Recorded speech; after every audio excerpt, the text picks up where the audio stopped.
It was a warm July evening, and the Weber family sat at the dining table. On the table lay a laptop, open to a travel booking site. Pictures of turquoise water, white sandy beaches, and luxurious hotels filled the screen. 2 weeks in Crete, said Julia enthusiastically. Imagine, sun, sea, no work, no stress. Her husband Robert nodded in agreement. And the price is good. If we book now, we get 20% off. Their 12-year-old daughter Emma scrolled through the hotel photos. This looks fantastic. Can we really go? But then, it got quiet. All three looked simultaneously at the large birdcage in the living room, where Rico, their beloved sulphur-crested cockatoo, sat on his favorite perch watching them. Rico had been part of the family for 3 years, a magnificent, intelligent bird with an expressive yellow crest and curious dark eyes. He could call his own name, say hello, and had the habit of whistling loudly every time someone opened the front door. What do we do with Rico? Emma asked quietly. The mood at the table changed immediately. The excitement disappeared, replaced by worry and uncertainty. We can't take him with us, said Robert. Airlines don't allow large parrots in the cabin, and in cargo, that would be too stressful for him.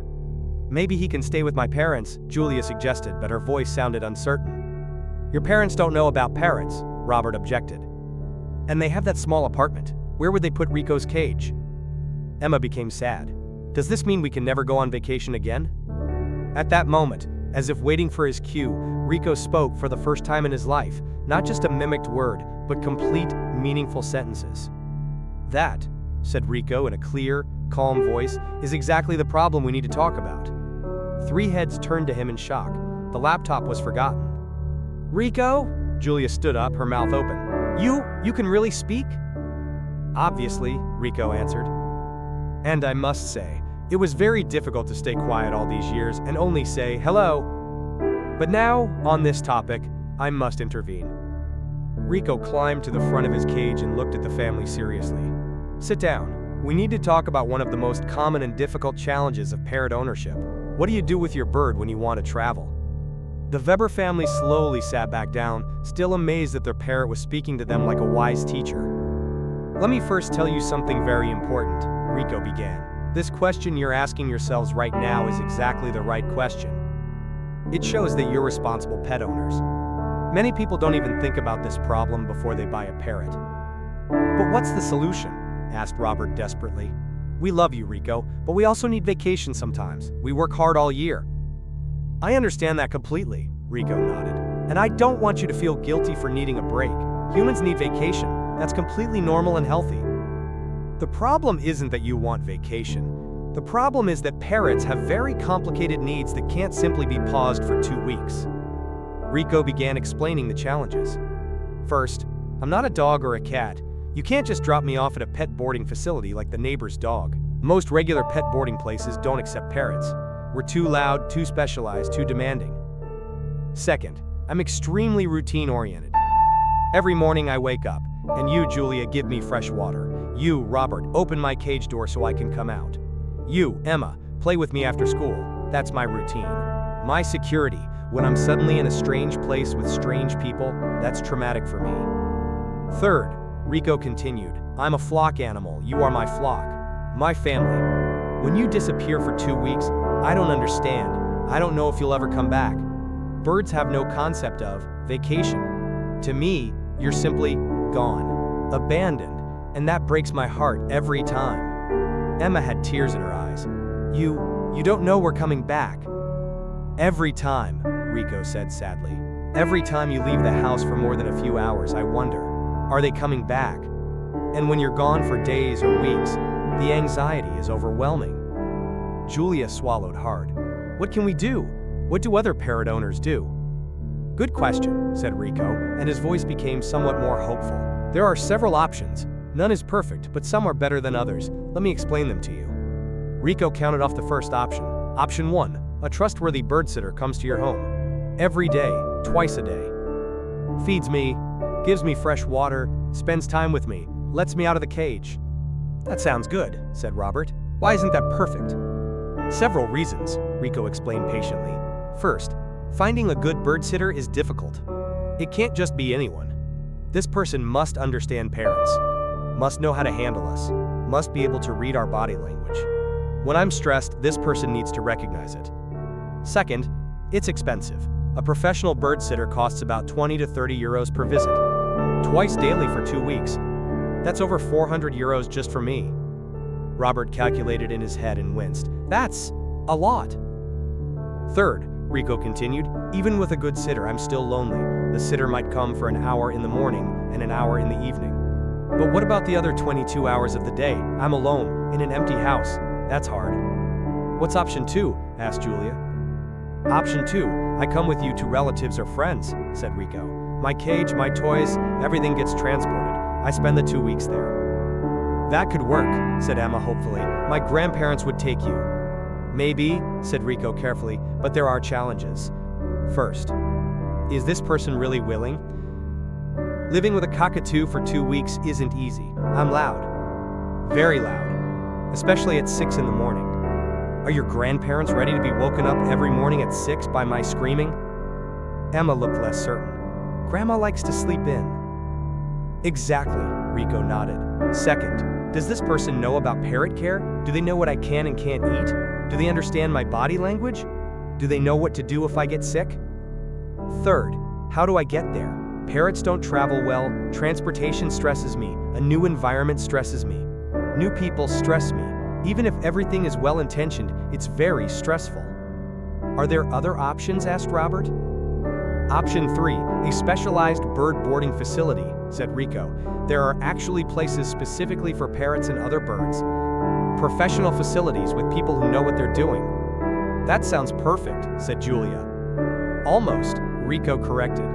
The advantages are clear. Professional care, other birds for company, emergency care available. But there are also disadvantages. First, they're rare. In all of Austria, there are maybe 5 or 6 really good bird boarding facilities. The nearest one might be a 2-hour drive from here. Second, they're expensive. Very expensive. A good bird boarding facility costs 15 to 25 euros per day. For 2 weeks, that's 300 to 400 euros. And third, despite the good care, I'm not home, I'm in a strange environment, with strange birds. Some parrots adapt well, others not so much. I personally get very stressed when I'm not in my familiar environment. The family looked dejected. Is there no good solution? Asked Emma sadly. Option 4, said Rico, and his voice became somewhat warmer, is actually the best, but also the most difficult to organize. You take me with you. To Greece? Robert shook his head. That's impossible. The airlines. Not necessarily by plane, Rico interrupted, and not necessarily to Greece. Let me explain.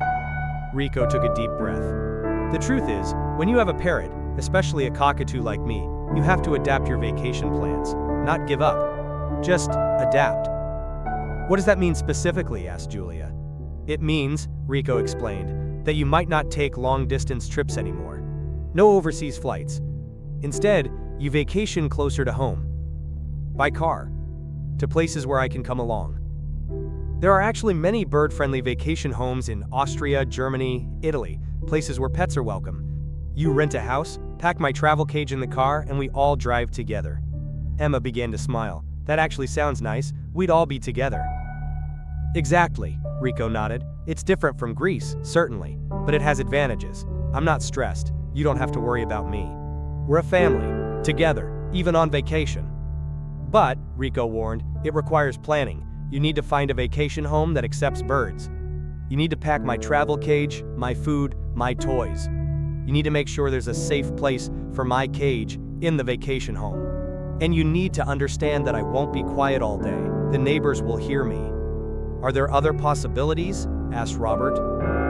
Option 5, said Rico, and this is actually a kind of combination. You take shorter, more frequent vacations instead of one long one. Instead of 2 weeks in Greece, maybe you take 4 long weekends spread throughout the year. For a long weekend, friends or family can more easily care for me. 3 days is manageable. 14 days is difficult. And shorter separations are emotionally easier for me to handle. Option 6, Rico continued, is perhaps the most creative. You exchange parrot care with other parrot owners. You know other families with birds, right? Julia nodded. Yes, we have friends who also have a parrot, Charlie and his family. Perfect, said Rico. You could arrange. When you go on vacation, Charlie's family takes care of me.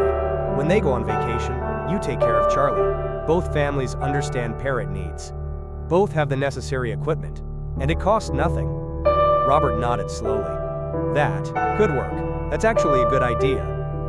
But, said Rico seriously, don't forget, whatever option you choose, you must plan it in advance. Well in advance. Good bird boarding facilities are booked months ahead. Reliable bird sitters have full schedules. You can't just say 3 days before your vacation, "Oh, what do we do with Rico?" This is something to think about before buying a parrot, Rico added, not after.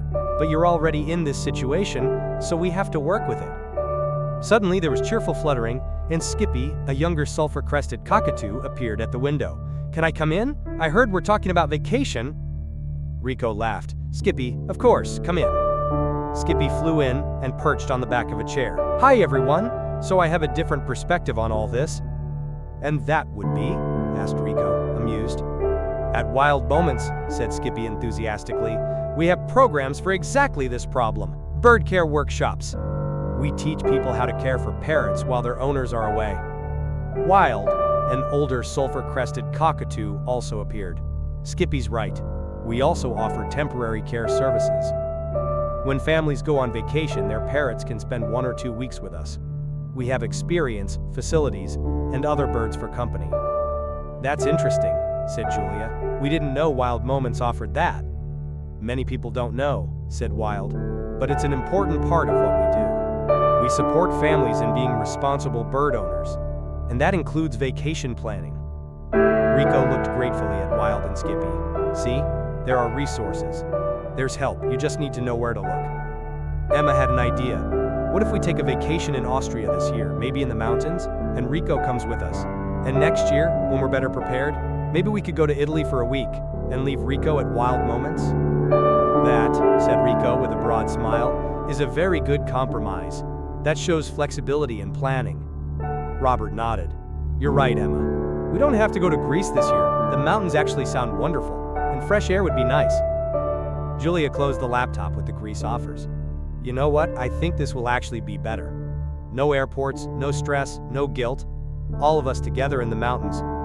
"And I can see real mountains," said Rico excitedly. "I've only ever seen mountains in the distance. It would be nice to be closer." Wild nodded satisfactorily. "That's the right attitude. Parrot ownership means adaptation, but it doesn't mean the end of joy or vacation. It just means planning differently." "One last important thing," said Rico seriously. "Whatever option you choose, prepare me. If I'm going to stay at Wild Moments, bring me there for a few hours, a few days beforehand. Let me get to know the place. If I'm staying with friends, let me meet these friends several times before." Sudden changes are traumatic for parrots, but gradual transitions, those we can handle. Skippy hopped excitedly. "Oh, and don't forget, leave detailed instructions. What Rico eats, his routine, his favorite toys, signs of stress, the vet's phone number." "Exactly," Wild agreed. "The more information, the better, and give the person caring for him a way to contact you for emergencies." "But realistically," Wild added, "if you prepare everything correctly, there probably won't be any emergencies. Rico will be okay, not happy maybe. He'll miss you." "But okay." Rico nodded. "I will miss you, very much, but I understand now that you come back. You always have. And that knowledge helps." Emma went to Rico's cage and gently extended her hand. Rico climbed onto her hand. "We love you, Rico, your family, and families find solutions." "Yes," said Rico gently, "families find solutions." That evening, the Weber family's vacation planning changed completely. Instead of Greece, they searched for a beautiful mountain cabin in Tyrol, with bird-friendly policies, with a large window through which Rico could see the mountains, and they contacted Wild Moments. They arranged to bring Rico there for a visit, to get to know the place, to be prepared for future vacations when they might want to go farther away. But the most important thing was, they understood now. They understood that having a parrot means adapting your plans, not giving up, just adapting. And honestly, Julia thought later, maybe that wasn't so bad. Maybe a vacation with the whole family, including their feathered family member, was actually nicer than 2 weeks on a crowded Greek beach. As Wild and Skippy later flew away through the open window, Skippy called back, "Have a great vacation, and don't forget to take photos. Rico in front of the mountains. That would be cute." Rico laughed. Skippy's right, take photos. I want to be able to prove I was actually in the mountains. And so the story ended with a family that learned that love means compromise, that responsibility means planning, and that sometimes the best vacations are those where everyone you love, including the feathered ones, comes along.